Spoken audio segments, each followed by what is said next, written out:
you did the SE work when you were still a technical lead and system architect. Yeah. What was your view of the sales engineering role or solution engineer role back then? Did you know it even existed, or you're just doing the work?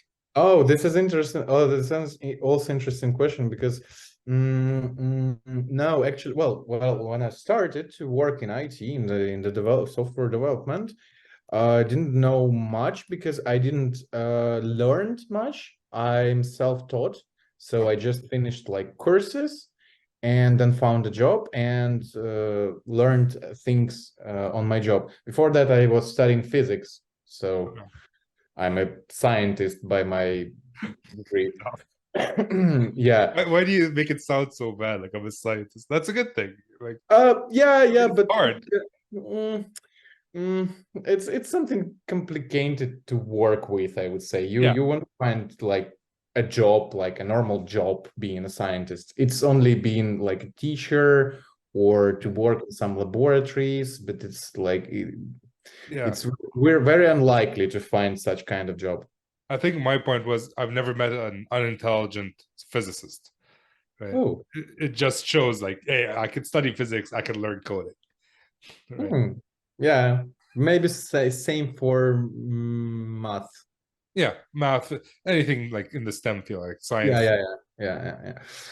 But Yeah, so yeah, and when I got to that IT world before, well, at the start I was just coding and learning the language, learning the like software, the whole stuff about IT, how the system works, how the programming languages works, all this like basic things.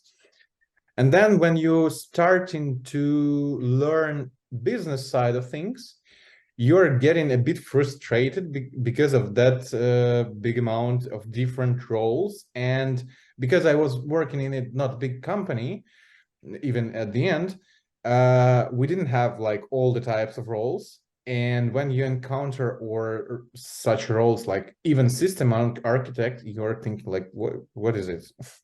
Yeah, because like I'm considered just as a backend engineer and I'm making those database diagrams and services, communications, and all this stuff by myself. Not I'm not system architect. Yeah, and then you start to understand that there is way more different positions like a system engineer, solution engineer, architect, like sales, different kinds, different combinations of different roles.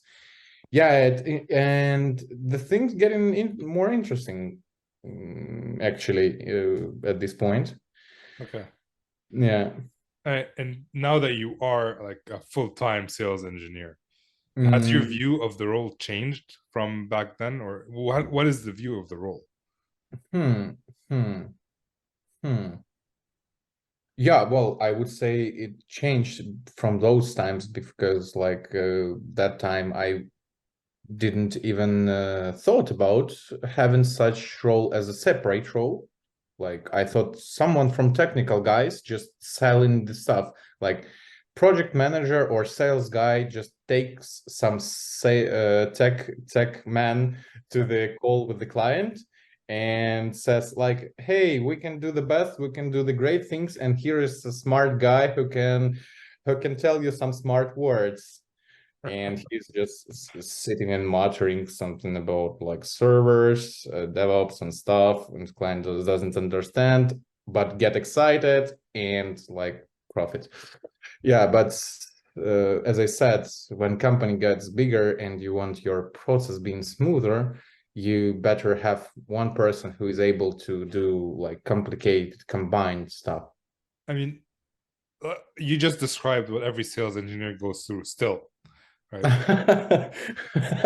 Basically, he told me nothing has changed except there's a Okay. person who's a full-time sales engineer Okay. who's doing that. Okay.